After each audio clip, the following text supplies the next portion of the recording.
Thursday, March 27th at 7 p.m. I'd like to call the South Washington County Telecommunications Commission to order. We are in the City of Cottage Grove Council Chambers. Director Schweitz, could you please do the roll call? Commissioner Engelmann?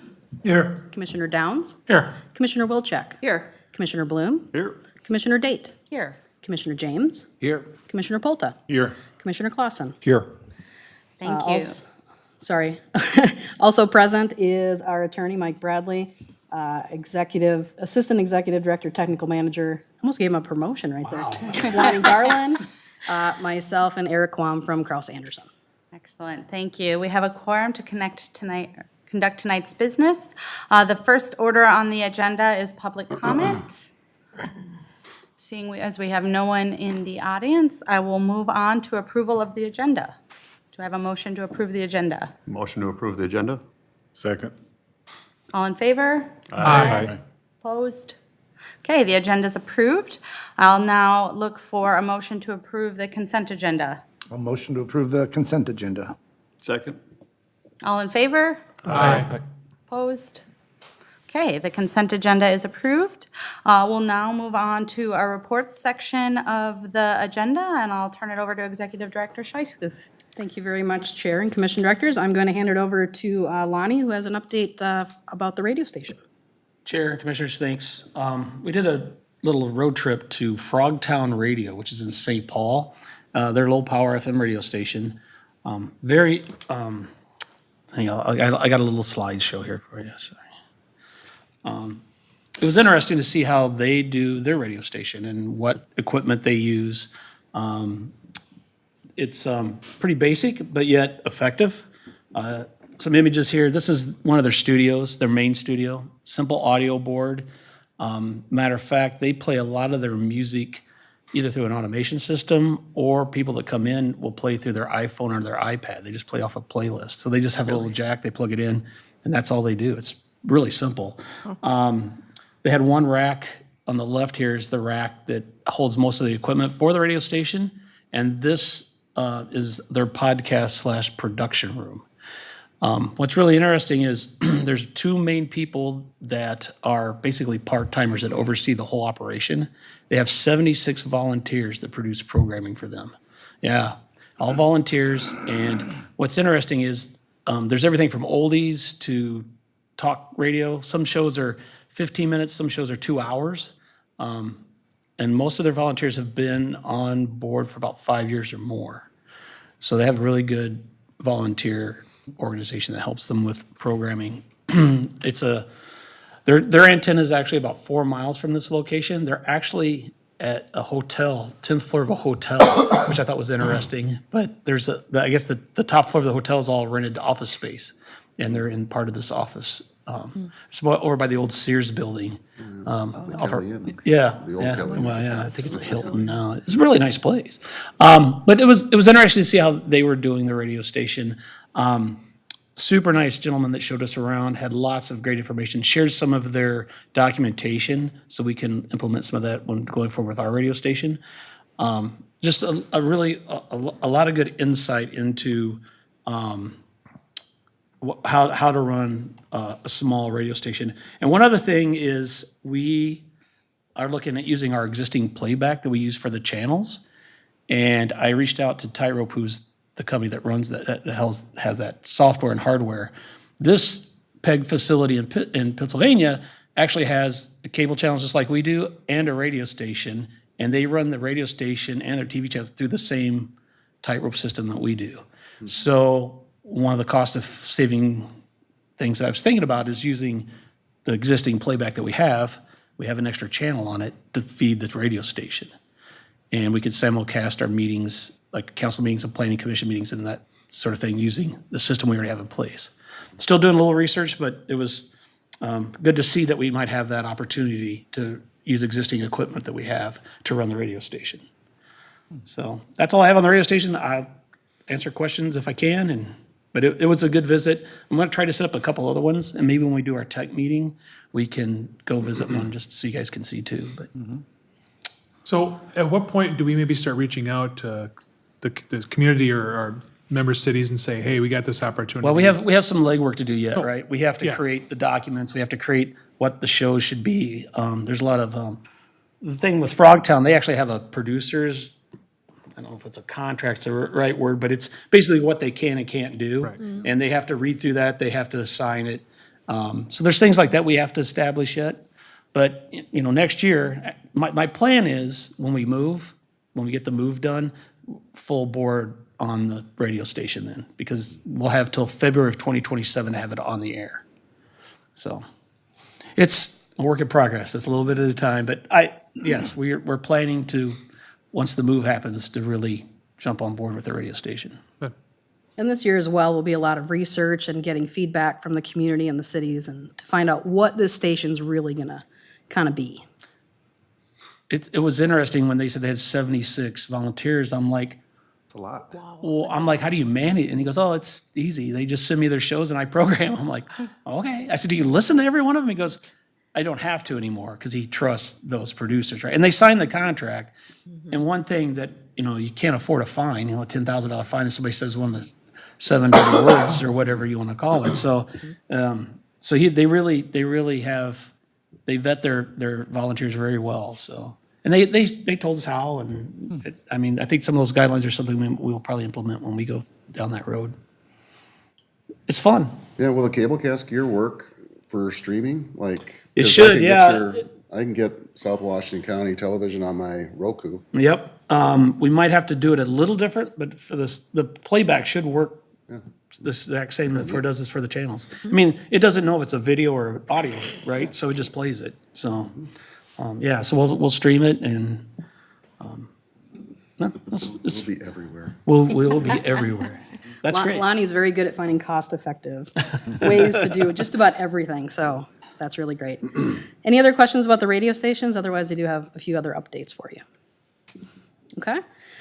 We have hired a summer video production intern. We had 11 applications, and we have hired Sydney Baxter. She's finishing up her junior year at the University of St. Thomas. She's majoring in digital media arts, concentrating on media production. She is also a former District 833 student, so she's very familiar with the area, which was a good find for us. She is going to start in June.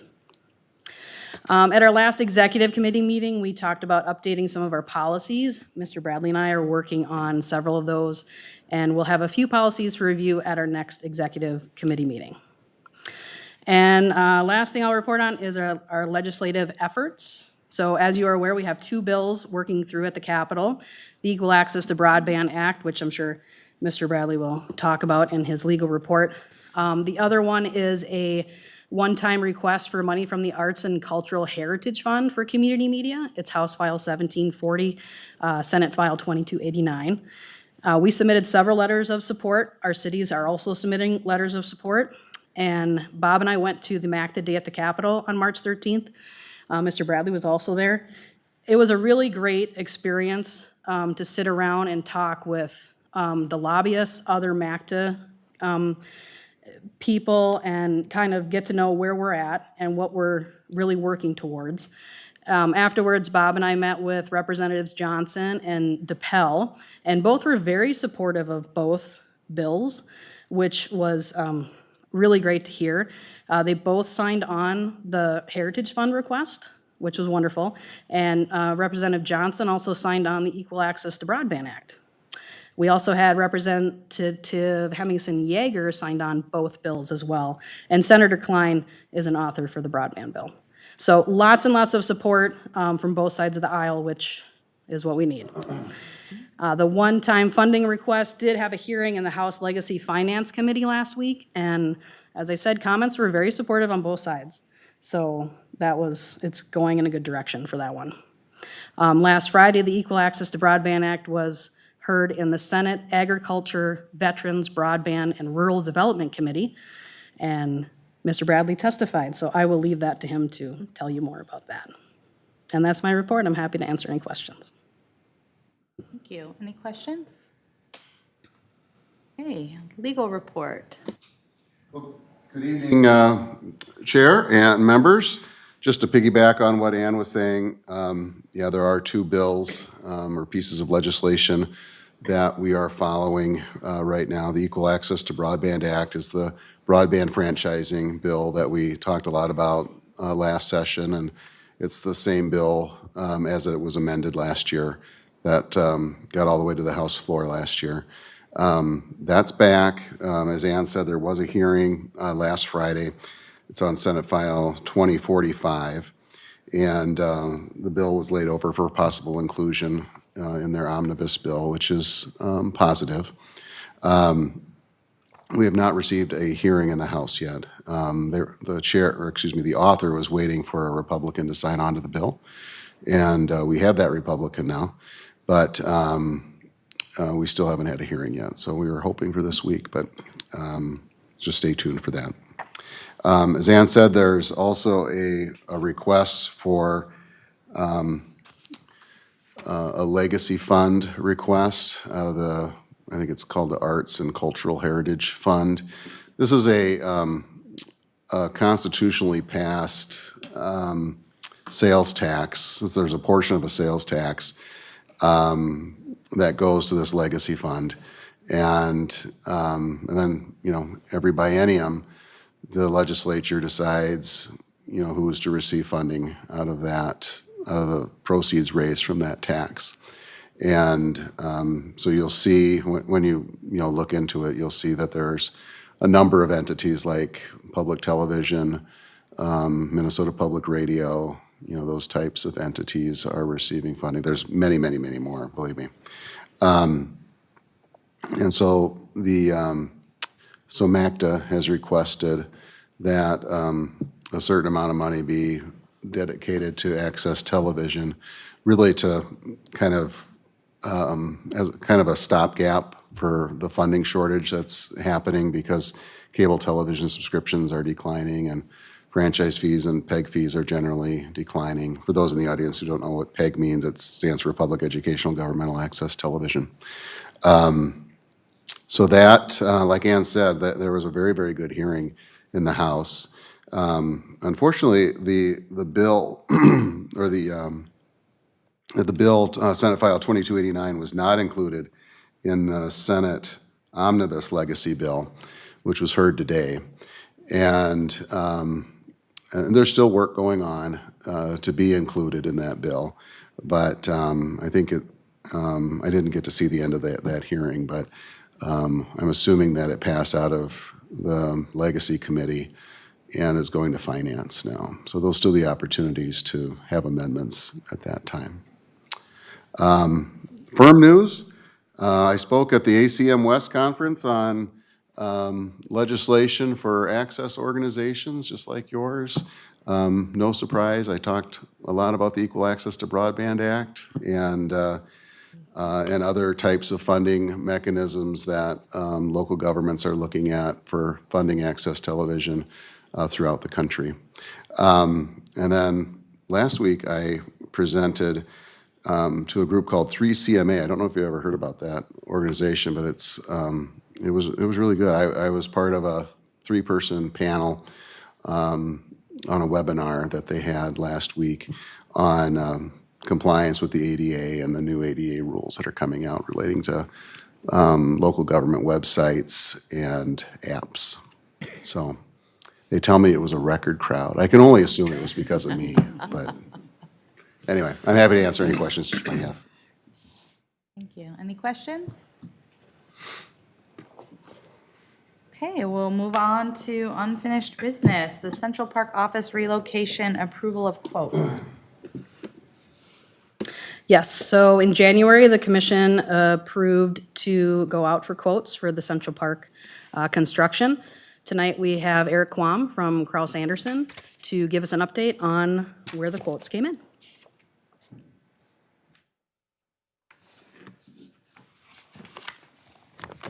Am I able to drive over here or? Lonnie's driving. Okay. So good evening, commissioners. As you can see on the screen here, this is the quotes we obtained for the work related to the project for the documents issued by Wold and by us. You can kind of see the breakout there, but I'm sure you're more wanting to know about the bottom number. So the bottom number, $849,752.10. And then, so if we go to the next slide here, kind of can help paint that picture, what that number means. You can kind of, or you can see here under new construction, I've been coming across here, you're gonna see that number did jump up since the last time I met with you. A lot of that is spawning from the buzzword in the world right now, tariffs. As the feedback I've been getting from a lot of the vendors, I'm hearing that's the feedback. There's uncertainty in the market.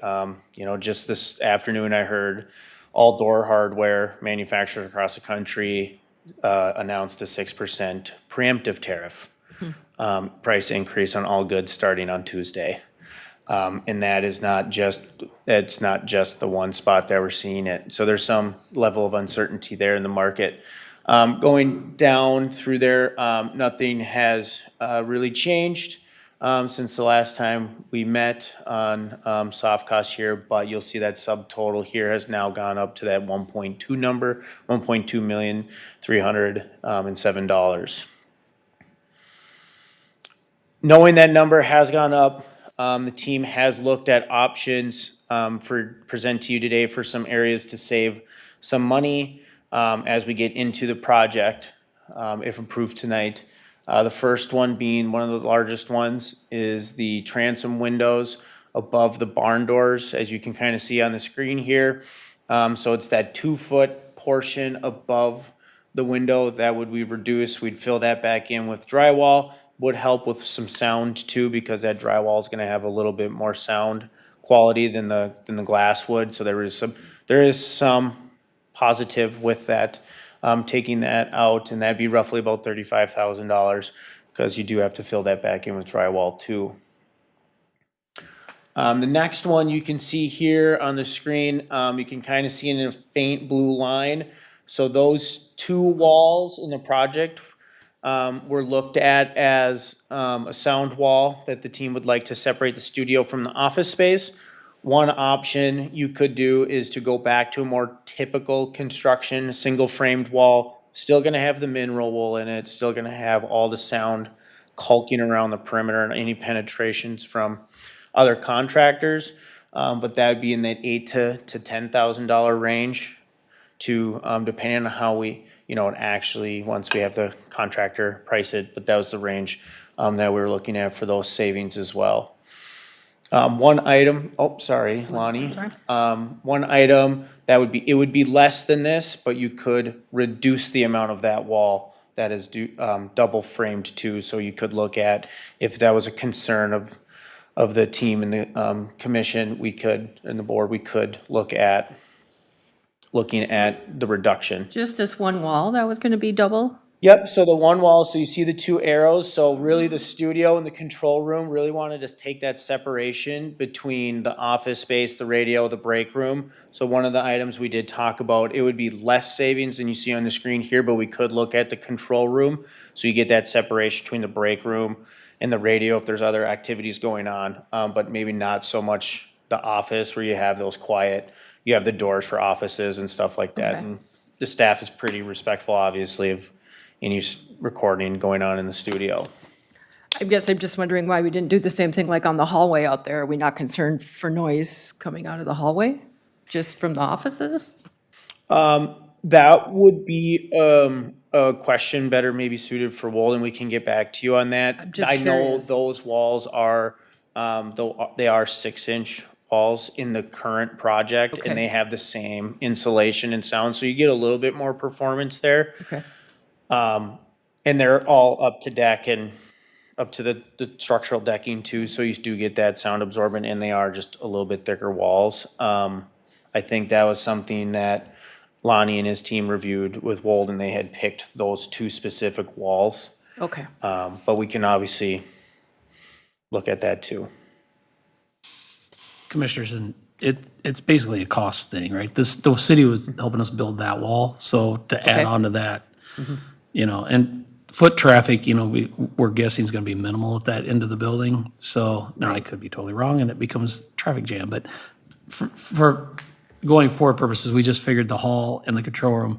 And honestly, the hall, most people are aware of the sound when we're doing something, so they shut their doors or they're quiet.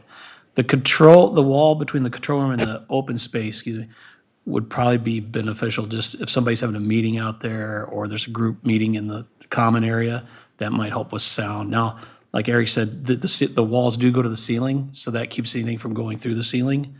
So, we're just looking at ways to save money, basically. Yeah, gotcha.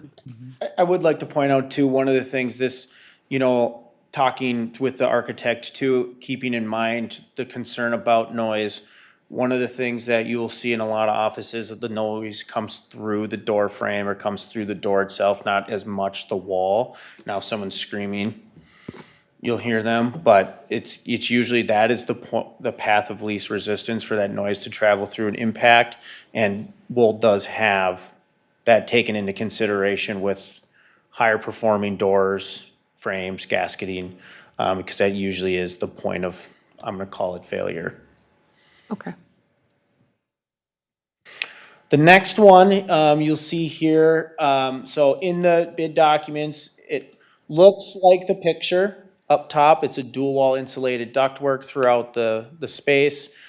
That was another option as brought up as for sound too, to help with the air going through all the ductwork and then any transfer just from people speaking, you can get that transfer. So that was one item, so that going through the studio space, you would not get that sound. What one of the contractors proposed to us is to go to more a traditional ductwork, as you can see in the bottom picture, which just has normal ductwork, but then wrapped with an insulation. Now, it may not specifically look like that because we do have exposed ceilings. There are ones that are gonna be a little bit more better to hide up in the space. But they did give us that range of 10 to 15,000 to do that, and then you could even take that further. But this was to go to that next step down throughout the space. And then one that we don't have on the screen here is we're still actively looking for everybody, different opportunities to save money, some of that being in the finishes, different ceiling tiles, different floorings. Not gonna be as big as this, but anything counts, everything counts too. So those are just some of those cost-saving efforts that we've looked at here over the last couple weeks. So I also wanted to give you an update on the finances with this new number, just so you know what we're talking about as we talk through our decisions here. So the estimated cost back in December was $1,047,896. Today it is $1 million, basically 1.2 million. In our relocation fund, this is the good news, we had estimated that we would have $654,841. After tonight, if we're approved, we should have $742,040. So we actually saved more than we anticipated, which is good. So that $742,000 is money we have, which would mean the reserves, we had estimated that we would need to borrow from our reserves and the $393,055.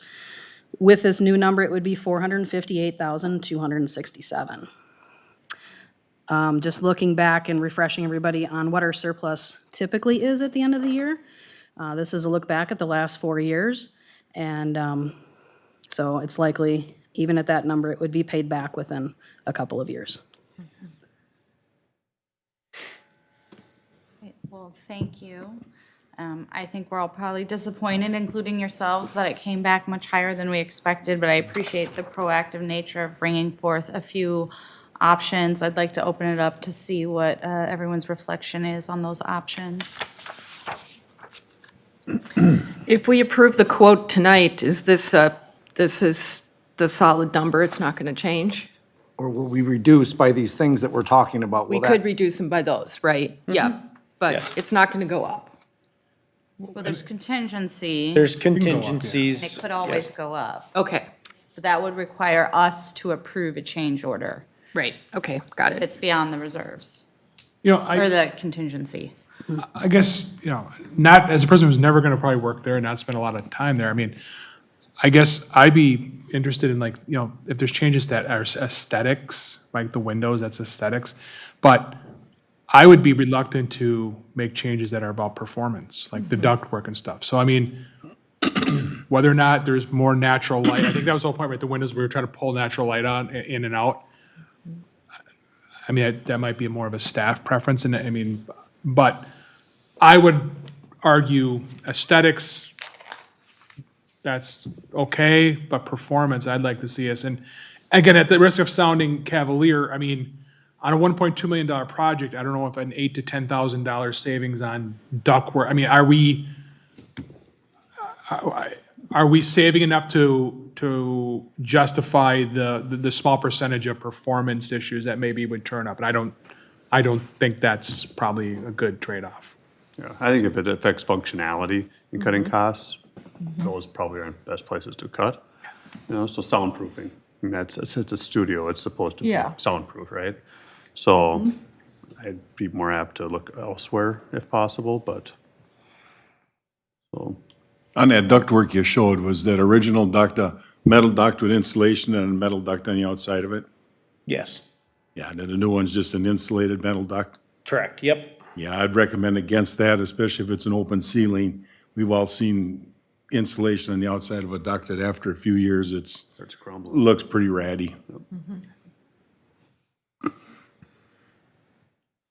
Sounds like everyone is saying, do not compromise on the ductwork. Could you go to the next option with the two walls?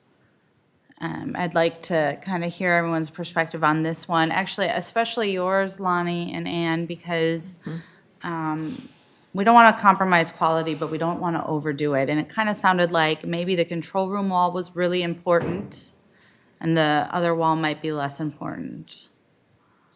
I think if we're looking to save some money, this might be one area.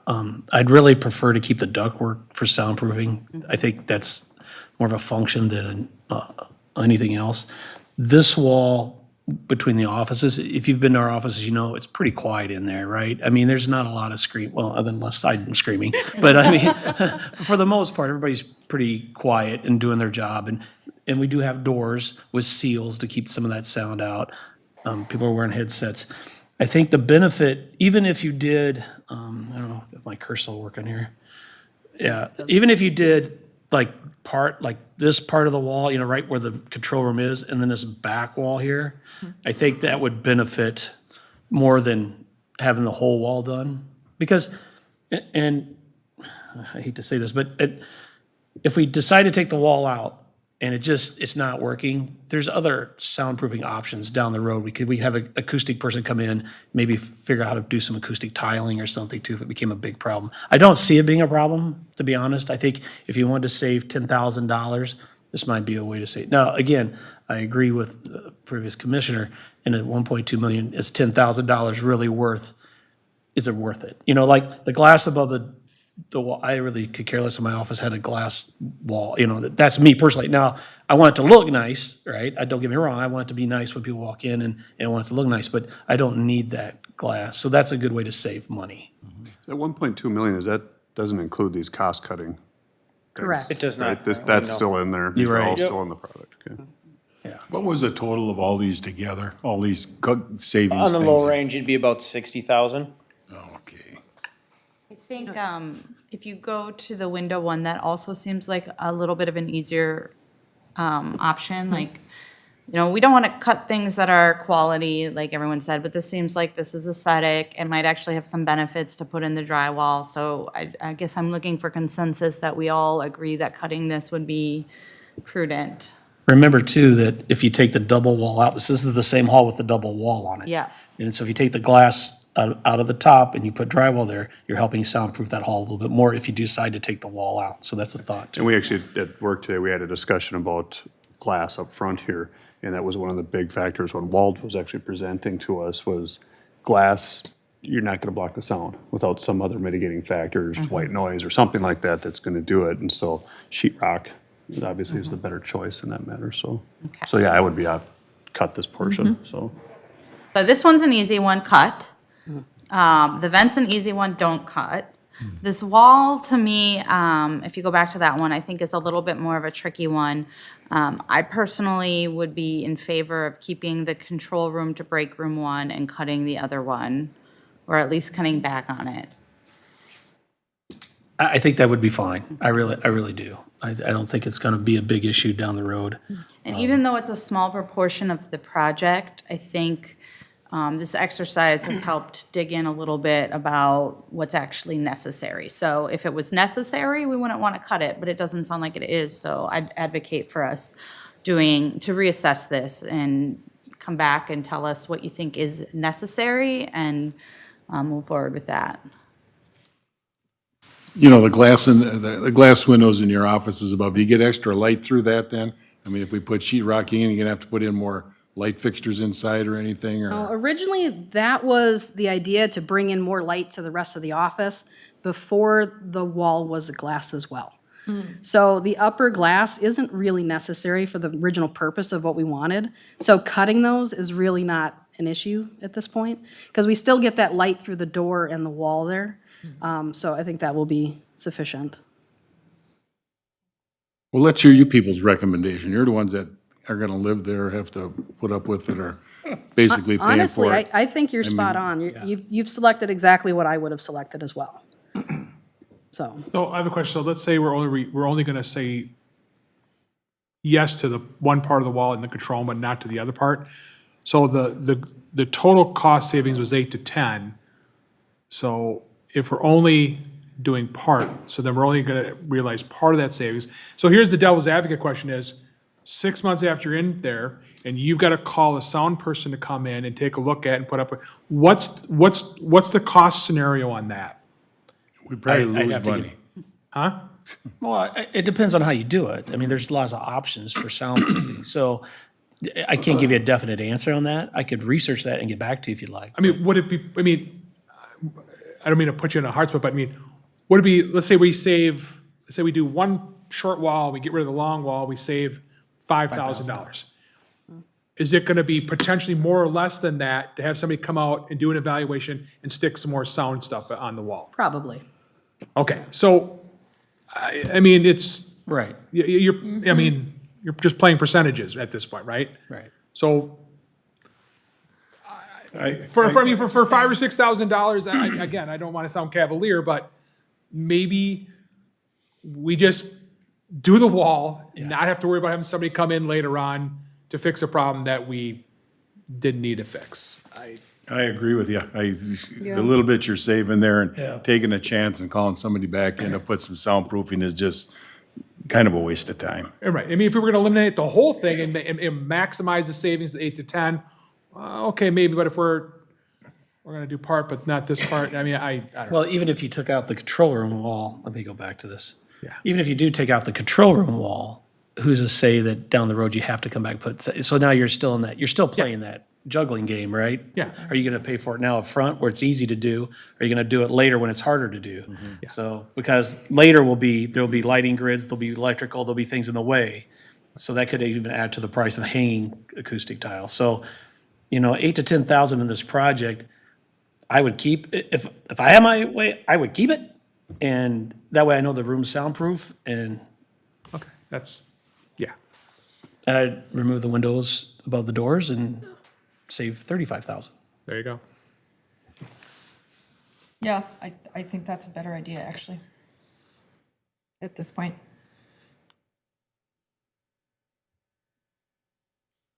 So run by these real quick again here, so we know where we're at here. Yes, So you're gonna get rid of the glass above the windows there. correct.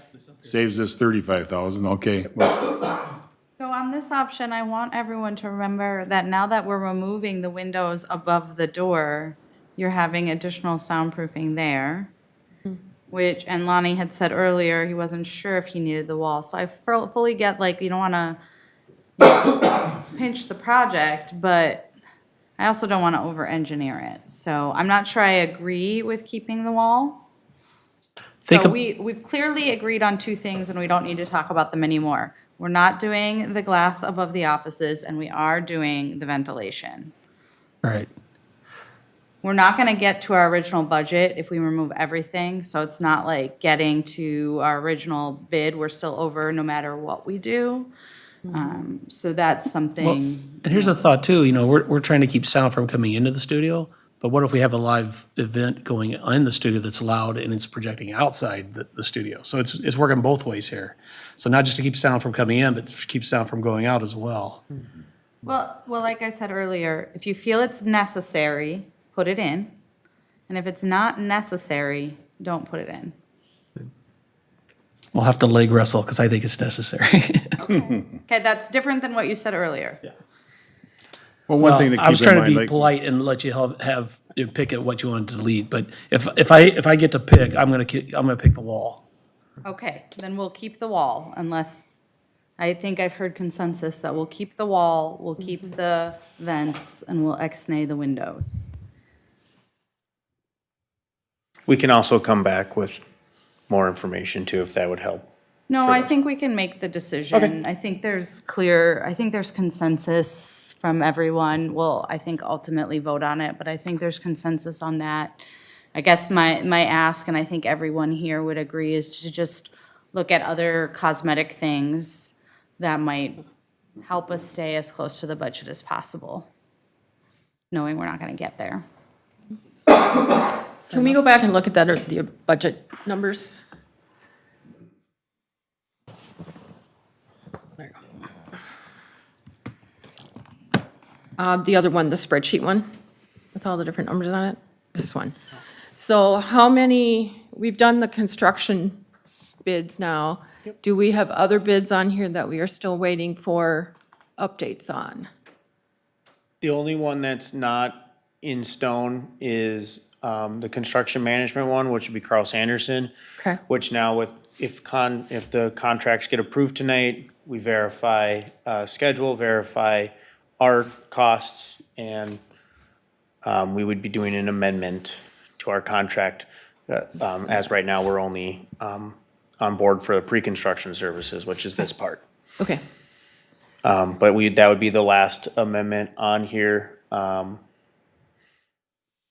And then verifying furniture, All right. which is something Ann and Lonnie are handling. And the permit is a budget estimate at this time. And So those, are we, our number won't go over the 125. We hope actually to come in under on that. That's a budget estimate. And the permit is an estimate based off of the calculator from the city of Woodbury, but that is, can go up and down too. so what I think I'm hearing then is we shouldn't see a lot more movement in the numbers. Not a lot, no, not a lot. Okay, thank you. I would like, just for Barb, for you, on the top part there, you see the remaining contingency at 40,000. That is a line item for unforeseens if they are to arise. I would say the scope's pretty well thought out with Walden, Ann and Lonnie and the staff. So I don't see any of those really changing. And then those credits are actually would bring that up for the project in case anything does arise, but then hopefully keep, helping posture that to keep you under budget. And then the item below that, general conditions, is for Carl Sanderson to provide, dumpsters, temporary enclosures, waste baskets for the contractors, and temporary toilets. So a couple of those small items, but in the point, to point out too, this is the plan to do this project while we're on site doing the Central Park project, which has helped driving down a lot of those costs, part of the process for, while we're on site. Yeah, okay. Any more questions about the bids? Otherwise, I'll be looking for a motion. I'll make a motion to approve the overall budget adjustments in the amount of $1,200,307. Is that how it goes? With the removal of the windows? With removal of the windows. I'll second that. All those in favor? Aye. Opposed? Okay, all right. You are approved. You need the second They one. need the second Oh, one. yeah, I'm sorry, go ahead. I'll make If another you'd like to motion. make another I can make a motion. motion to approve to enter into the construction contracts. I'll second. All right. All in favor? Aye. Opposed? All right. You guys have bids approved and a construction contract approved, or whatever. We just- Thank you very much. Yay. All right, thank you for all your time. Thank you. Thank you. Thank you. Thanks, Eric. All right, we'll move into new business. We'll start with the 2024 end-of-year financials. All right, let's talk about more numbers. So the 2024 end-of-year financials, there's some very good news here and some very interesting news. So Q4 revenue from Comcast was actually up 14% from quarter four in 2023. We're going to see an increase in our income because of that change in our franchise renewal that increased our PEG fee by 2%. So that's where you're going to see the increase. This next number of our total franchise revenue for 2024 was down 12% from 2023. That's the number that's a little more concerning. That's where we're seeing the decline in our franchise revenues. Total PEG revenue for 2024 was up 124%. I don't know the next time we'll ever see that, but that's always good. 2024 additional revenue from outside sources was up 16%. We almost hit that 50,000 mark, and that revenue comes from rental of our studio and services for outside clients. Total expenses was down 1%. So we look at our reserve policy. We need to take 6 months of operating budget plus 3-year average of cable-related capital expenditures. So we need to have $1,060,570 in our reserve. That is what we're able to put in this year. If we look at our total income as of March 4th, we have $1,754,310. So in that $1,754,000 is the money we put in last year for the relocation fund. So last year we put $237,898 in our relocation fund. We've spent $48,300 of that so far. That was primarily on Wold. And so we still have $189,598 in our relocation fund. So all the numbers subtracted and added, we have $504,142 as our surplus this year. And staff is recommending that that gets put into our relocation fund. Well, one thing that I think is probably the most surprising and interesting observation, because we expected PEG fees to go down, we expected the franchise fees, PEG fees to go up, we expected franchise fees to be stable or maybe down, they're maybe down a little bit more than we'd all like, but that your total expenses went down is very unique and a testament to how thrifty we know that you all are, which is why, Lonnie, when you say it's necessary, I know it's necessary. Whereas, you know, if there's a cheaper way to do it, I know you'd find it. So I just want to thank you guys for being so diligent with the budget year after year. Any other questions or observations about the budget? I'll make a motion that we move $504,142 to the relocation reserve fund. Second. All those in favor? Aye. Opposed? All right, that is approved. Okay, we can move on to the 2024 audit engagement letter. Yes, the audit engagement letter to audit and report on our 2024 financials from Harrington Langer and Associates is in your packet. The cost is not to exceed $15,000. We did have discussion about on our work plan this year in the summer that we will look to do an RFP to check on auditors because we just haven't done that in a long time. But this year, due to timing, it makes sense to go with Harrington Langer, so we're looking for approval of that. I do have one comment on that, which is for the last several years, we've talked about an RFP on the auditor, and that hasn't been up to you in previous years.